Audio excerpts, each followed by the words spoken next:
చెప్పే మాయ మంత్రం కథ కదే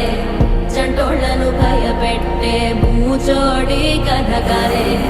తాత ముత్తాతమ్మల భూతాల కథ కదే విక్రమాదిత్యుడు చెప్పిన వేదాళుడి కథ కదే దీపము నుండి దెయ్యం వచ్చే అల్లావుద్దీన్ కథ కదే ఇది ముడత చర్మం ముసలి చెప్పే కథలాంటి నిజమే